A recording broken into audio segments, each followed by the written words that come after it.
বাঘের ভিডিও উঠছি। আসসালামু আলাইকুম সবাইকে, কেমন আছেন সবাই?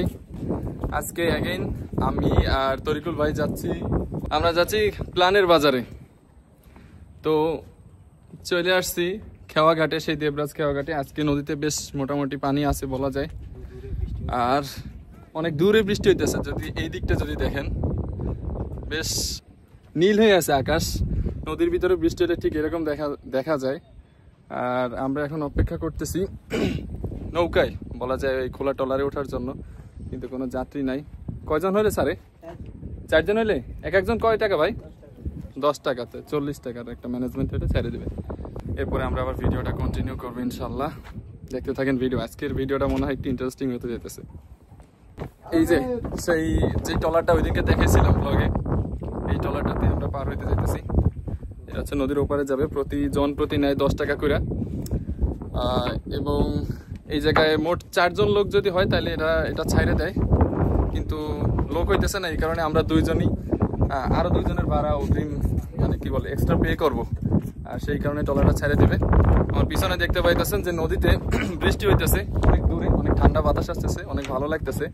আর আমাদের এদিকে অনেক বেশি গরম ছিল, কিন্তু এখন অনেক সুন্দর। এই যে আলামিন আমাদের টলারের একজন অন্যতম সুদক্ষ কর্মী, সে করছে কি, হ্যাঁ না হেন্না দেখায় নেই, সে পানি হেসতেছে আর আমাদের টলারটা ছেড়ে দিছে একদম উদ্দেশ্যে। ও টাক লাগা দিছিল এই জায়গায়, খুব সুন্দর না তরিকুল ভাই? আর মানুষ বলে কি, এই যে টাক লেগেছিল, ধাক্কা লাগছে এটার সাথে, বেশি না। এই যে স্টার্ট দিয়ে দিতেছে, আমরা এই পারে চলে আসছি। প্রায় নদীতে পার হইতে কয় মিনিট সময় লাগে?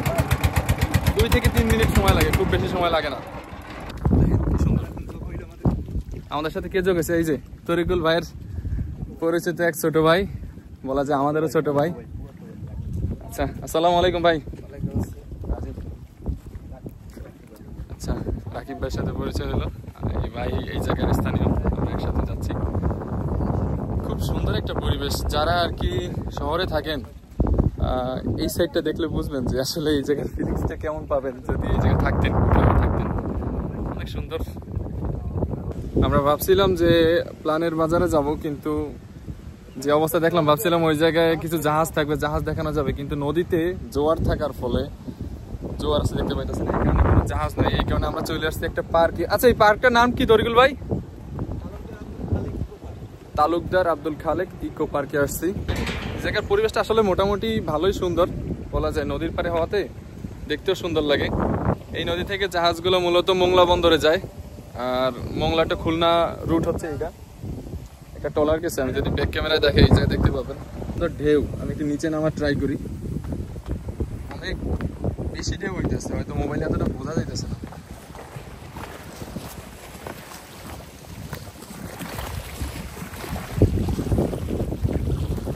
মোটামুটি ছোট একটা ট্রলারই গেছে, আর তার ঢেউই এত বড়, সুন্দর লাগতেছে, সাউন্ড জোস। আমি এই সিঁড়ি বেয়ে নিচে নামছি, সম্ভবত বেশি জোয়ার হইলে এখানে ডুবে যায়। বসার মোটামুটি একটা সিস্টেম আছে, পার্ক তো বানাইছে, এতটাও সুন্দর হয় নাই। যাই হোক, গ্রামের ভিতরে এমন একটা জায়গা আছে, এটাই অনেক অনেক কিছু। এই জায়গাতে দোলনার ব্যবস্থা করে রাখা আছে, ফলে এই জায়গায় ভালোই লাগে দোলনাগুলা। আর অনেক বাতাস হওয়ার ফলে, পাশাপাশি মেঘ আছে এবং বৃষ্টির মতো আবহাওয়া ছিল, এই কারণে বেশ ভালোই লাগতেছে এই জায়গায় আসার পরে। মেঘলা প্লাস এদিকটা যদি দেখাই, বেশ বাতাস হইতেছে এই দিকটাতে। বলা যায় আমাদের আশেপাশে এলাকার ভিতরে যারা আছে, তারা যদি একটা চিন্তা করে নদীর পাড়ে যাবে, বা শহরের যারা আছে একটা নদীর পাড়ে ঘুরতে আসবে অনেকদিন পরে, তাহলে তারা এই জায়গায় আসতে পারে। বেশ মোটামুটি একটা ভালো সুন্দর পরিবেশ আছে, নদী পাশাপাশি না। এই সাইডে এই যে এই সাইডে একটা, আর এই সাইডে একটা। এই জায়গায় অনেক ভালো একটা জঙ্গলের মতো আছে। আমরা জঙ্গলটার দিকে একটু যাওয়ার ট্রাই করি নাকি? একদম ইসের মতো লাগে, ওই যে পাহাড়ে, বিশেষ করে বান্দরবান, রাঙামাটিতে যে রকমের এই শালবন গুলো দেখা যায়, ওগুলো কোন জায়গায় আছে? মৌলভীবাজার, সিলেটে মনে হয়। সিলেট মৌলভীবাজার, হ্যাঁ, ওই রকম খুব সুন্দর একটা জঙ্গল আছে, আমরা ওই জঙ্গলটাতে যাই। এই যে আসলে কিসের বন পাওয়া যায়? এটা কি আকাশমণি বন?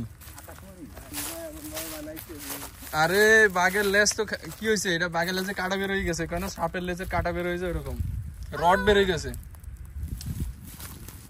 সিস্টেমটা, এটার মাথাটা যদি এমনি সোজা থাকতো তাহলে একটু বসে বসে ই করা যেত, যে ঠিক আছে ঘোড়ার পিঠে চলতো, এটা তো হরিণ, ঘোড়ার পিঠে উঠতে পারলে ভালো হতো। ছোট একটা শিশু বাচ্চা।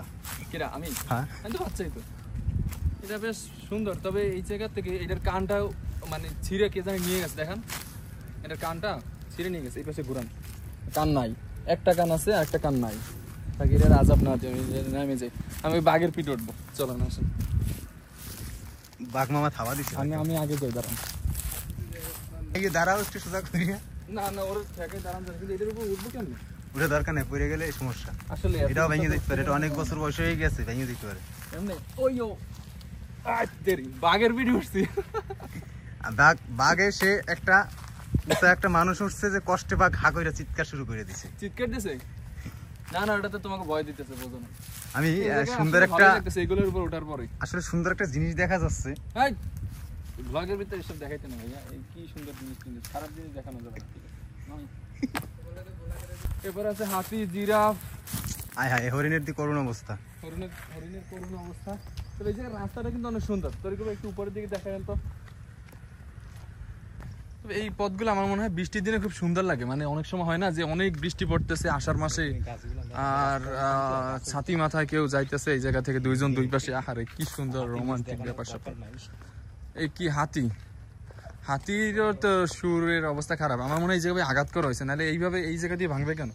মানে আমার মনে হয় কেউ এই জায়গা দিয়ে আঘাত করে এমন করছে। এটা দেখে মনে হয় না যে এটা আসলে, হ্যাঁ আরে দূর বড় বানাইছে, সমস্যা কি? এটা তো সুন্দর একটা, হাতিটা তো এরকমই হয়, ঠিক না? এরকম আকৃতি হয় না? অবশ্যই ঠিক আছে, সমস্যা নাই। হাতিটার কানটা মনে হয় ছোট হয়ে গেছে, সবই আকৃতি ঠিক আছে। হাতি তো ধরতে পারিনি কখনো, এটারে ধরি। জিরাফ কিন্তু আসলে এরকম লম্বা হয়, আর একটু লম্বা অনেক সময় হয়, মুখটা আরো একটু চিকন থাকে। জিরাফ সমস্যা নাই, খুব ভালো ভালো মানে আর্টিস্ট দিয়েই করছে, যারা আর কি কাজগুলো করছে এগুলো। তো কেউ যদি চান এরকম একটা জায়গায় ঘুরতে, আর কেউ যদি চান শহরের যান্ত্রিকতা থেকে দূরে যাবেন, একটু নিজেরও সময় দিবেন, আমাদের এলাকার আশেপাশে যারা আছেন এই জায়গায় অবশ্যই আসতে পারেন। আমার মনে হয় বেশি ভালো লাগবে বিকাল টাইমে আসলে, আমরা যে টাইমটাতে আসছি। আর নদীতে জোয়ার থাকে বলে এই সময় অনেক বেশি ভালো লাগে। তবে নদীর পাড় দিকটা হাঁটতে পারে, ওই সাইডে একটা রাস্তা আছে। আমরা এটা থেকে এখন অবশ্য বাড়িতে যাওয়ার সময় হয়ে আসতেছে, 5টা+ বাজে। এইদিকে হচ্ছে বন বা জঙ্গল যেটাই বলেন, আমার মাথার উপরে দেখতে পাইতেছেন। আর ঠিক এই পাশটাতে হচ্ছে নদী। আমরা এই সাইডটা থেকে হাঁটবো, একটু ভালোই লাগতেছে। আমাদের বাসা থেকে সাধারণত নদী একটু বেশ অন্তত 4 কিলোমিটার দূরে। তবে ওই নদীর পাড়ে হাঁটার এরকম কোনো সিস্টেম নেই, আর এরকম পাশে বনও নাই। তো ওটার পাশে হাঁটার ফিলিংস আর এই নদীর পাশে হাঁটার ফিলিংস একটু ডিফারেন্ট হবে, বুঝতেই পারতেছেন। এই জায়গার পথটা দেখলেই মনে হবে যেন আপনি অন্য কোথাও আছেন, এটা আমাদের কোনো এলাকা না। সাধারণত আমাদের এলাকায় এরকম বড় কোনো এরিয়া ধরে কোনো জঙ্গল দেখা যায় না। আর পাশাপাশি এই পাশে তো নদী আছেই। এদিকে পশ্চিম, এদিকে না সূর্য ডুবতেছে মনে হয়। এখন যাইতেছি এই সাইডে আছে রাস্তায়, রাস্তার উপরে আমাদের গাড়ি ঠিক করা আছে, আমরা গাড়ির দিকে যাইতেছি। যেহেতু এই জায়গা থেকে মোটামুটি বেশ দূরেই সেই লঞ্চঘাট, যে লঞ্চঘাট থেকে আমরা আসছিলাম সেই জায়গাতে আবার যাইতে হবে। আর বেশি রাত বা সন্ধ্যা হয়ে গেলে সেই ট্রলার বা যেটা খেওয়া বলে, ওই খেওয়া আবার পাওয়া যাবে না। যদিও তার নাম্বার আমরা নিয়ে আসছিলাম। এখন আমরা আবার এই যে জঙ্গল থেকে এই দেখেন ভিডিও করতেছে, ভিডিওগ্রাফার খুব কড়া আকারে ভিডিও করতেছে। হ্যাঁ, তো আমরা যাচ্ছি আমাদের গাড়িতে উঠতে, সেই জঙ্গলের ভিতর থেকে ক্রসিং করে। এই হচ্ছে সেই প্ল্যানের বাজার, যেখানে মূলত আসার টার্গেট ছিল। তবে এই জায়গাতে আগের মতো একটা সময় লঞ্চ, জাহাজ এই জায়গায় অনেক বেশি ভিড় করতো, কিন্তু এখন কি ভাই আর এই জায়গায় লঞ্চ জাহাজ আগের মতো আসে না? আগে একটা সময় অনেক ছিল, আর এই জায়গাটা মনে হয় অনেক উঁচু ছিল, আর এখন তো সেই উঁচু আর মনে হয় না। অনেক ছোটবেলায় আসছিলাম। এখন আমরা আবার এই গাড়িতে চলে যেতেছি অনেক সুন্দর একটা রাস্তা থেকে। রাস্তাটা যদি দেখেন, রাস্তাটা অনেক সুন্দর আসলে। এখান থেকে যাইতেছি সেই নদীর ঘাটে, এবং সেইখান থেকে আবার খেওয়া পার হওয়ার পরে আমরা পাড়ের দিকে চলে যাব। এই যে আমরা চলে আসছি নদীর পাড়ে, কিন্তু এখন এই জায়গায় অপেক্ষা করতে হবে সেই খেওয়ার জন্য। খেওয়াওয়ালা কি ওই জায়গা কি আছে? একজনটা তো দেখা যাইতেছে, কি করতেছে জানি না, আর দুজন বসে রয়েছে। যাই হোক, যখন আমরা এই সাইডে আসছিলাম তখন এই পর্যন্ত পানি ছিল। এখন এই জায়গা থেকে নামতে হলে তো আচার খাওয়ার খুবই একটা চান্স আছে। কাদা ভাঙ্গা লাগবে? শিওর? কোন সাইড উঠবে এই জায়গা থেকে? বন্ধ হয়ে গেছে আমাদের ট্রলার আস্তে আস্তে। এটা কি জাহাজ কয়? এটা কি কয়? যাই হোক, আমাদের মাগরিবের আজান হয়ে গেছে আরো প্রায় 20 মিনিট আগে। তোমার নাম জানি কি? হ্যাঁ, আলামিন। জেতা লোক আলামিন তো ট্রলারের মূল মালিক মনে হয়। এর সাথে কি টাক লাগাই দেবা? দেও লাগাইয়া দেই কেমন লাগে। ওয়াও, একটুর জন্য সেই সেই ভিডিওটা সফল।